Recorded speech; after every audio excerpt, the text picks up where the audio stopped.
धनगुप्त हा कपिला नगरीतील एक बलाढ्य व्यापारी होता. देशातील सर्व लोक त्याला ओळखत. त्याला एकुलता एक मुलगा होता. त्याचं नाव यशोधन. यशोधन हे धनगुप्ताला उतारवयात झालेले अपत्य असल्याने तो फार लाडाकोडात वाढला होता. तो जेव्हा लग्नाच्या वयाचा झाला होता, तेव्हा तो वडिलांना म्हणाला, "पिताजी, मी माझ्या पत्नीची निवड स्वतः करीन. मला बुद्धिमान पत्नी हवी. शिवाय ती उधळी असता कामा नये. ती नीतिमूल्यांचं पालन करून वागणारी असली पाहिजे. तरच आपलं हे घर व्यवस्थित चालेल. तुम्ही मला एक रथ, एक नोकर आणि 4 घोडे द्या.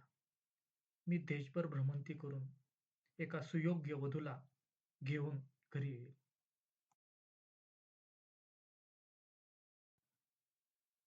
अशा रीतीने यशोधन आपल्या रथात बसून या गावाहून त्या गावाला वधूसाठी संशोधन करत निघाला. त्याच्यासमोर कोणीही आपली उपवर मुलगी घेऊन आला की तो त्या मुलीला एक मापटभर भात, टरफल न काढलेला तांदूळ देऊन म्हणायचा, "हा मापटभर भात घे आणि यातून मला चांगल्या साग्रसंगीत जेवण रांधून वाढ. एक लक्षात ठेव, यापेक्षा अधिक पैसे खर्च करून काही बनवायचं नाही." आपण विख्यात धनाढ्य व्यापारी धनगुप्ताचा मुलगा आहोत ही गोष्ट तो मुद्दामच उघड करत नसे. यशोधन दिसायला उमदा, देखणा होता. शिवाय तो 4 घोड्यांच्या रथात बसून आला होता. त्याच्यासोबत एक नोकरसुद्धा होता. ज्या ज्या माणसांना उपवर मुली होत्या, त्यांना आपल्या मुलीसाठी हा अगदी सुयोग्य वर वाटत असे. पण त्यांनी त्याची अट ऐकल्यावर मात्र त्यांना वाटे, हा मुलगा स्वभावाने अगदी विचित्र असला पाहिजे. तो एकदम कंजूस असणार, अशी त्याची खात्रीच पटायची. आणि ते त्याच्याकडून मापटभर भात घेऊन आपल्या मुलीला त्याच्यासाठी जेवण बनवायला सांगायला तयार व्हायचे नाहीत.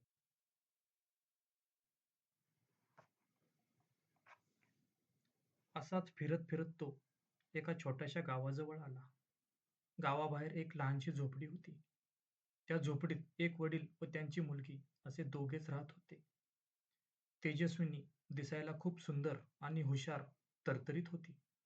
यशोधनने तिला मापटभर भात देऊन केला आणि त्यापासून साग्रसंगीत स्वयंपाक करून दाखवण्याची अट घातली. तेजस्विनी हसून म्हणाली, "एवढंच ना? त्यात काहीच कठीण नाही." यशोधन खूप दमला होता. त्यामुळे तो झोपडीबाहेरच खाटेवर झोपून गेला. थोड्या वेळाने जेवण तयार झाल्यावर तेजस्वीने त्याला आत बोलावले. तो आत जाऊन पाहतो तर काय, अगदी साग्रसंगीत स्वयंपाक तयार होता. एक मापटभर भातापासून एवढे विविध प्रकारचे पदार्थ तेजस्विनीने कसे काय बनवले असावे, असा यशोधनला प्रश्न पडला.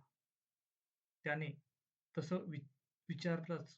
तेजस्विनी म्हणाली, "तुम्ही दिलेला भात काढल्यावर त्यातून तांदूळ मिळाले, ते मी घरीच ठेवले आणि राहिलेले फुलपटं घेऊन जवाहिऱ्याकडे गेले. जवाहिऱ्याला त्याच्या कामासाठी नेमकी भाताची फुलकट लागतात हे मला माहीत होतं.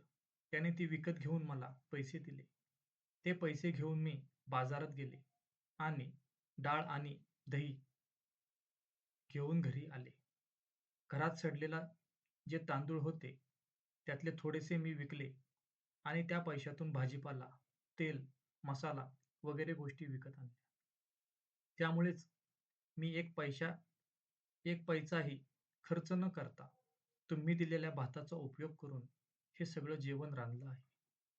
यशोधन हे ऐकून फार प्रसन्न झाला. जेवण खरोखरच रुचकर होतं. तो म्हणाला, "तेजस्विनी, तू केलेला स्वयंपाक तर अगदी स्वादिष्ट होता. शिवाय तू ज्या पद्धतीने माझा पण पूर्ण करून दाखविलास, त्यामुळे तर मला फारच आनंद झाला आहे.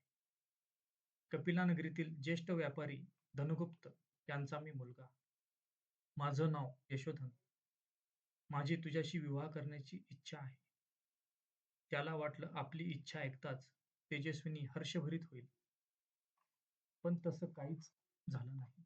उलट ती म्हणाली, पण मला नाही तुमच्याशी विवाह करायचा. काय? पण असं का? इतक्या बड्या व्यापाऱ्याची सून व्हायला तुला आवडणार नाही का? यशोधन निराशेनं म्हणाला. त्याला वाटलं, असं म्हणल्यावर तरी तिला आपल्याशी लग्न करण्याचा मोह होईल. पण तेजस्विनी आपल्या मताशी ठाम होती. ती म्हणाली, तुमचे वडील खूप महान असतील, पण तुम्ही मात्र मुळीच नाही. तुम्ही तुमच्याबरोबर आलेल्या नोकराचाही विचार केला नाही आणि तुम्हाला इथपर्यंत घेऊन आलेल्या तुमच्या घोड्यांचाही नाही.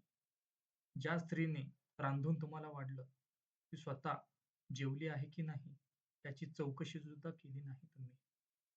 तुम्ही स्वार्थी आहात. भावना म्हणजे काय हेही तुम्हाला कळत नाही. एका माणसाने दुसऱ्या माणसाविषयी इतकं नव्हे तर प्राण्यांविषयी सुद्धा कळकळ दाखविली पाहिजे. तुम्ही श्रीमंत आहात. मी पडले एक गरीब वडिलांची मुलगी.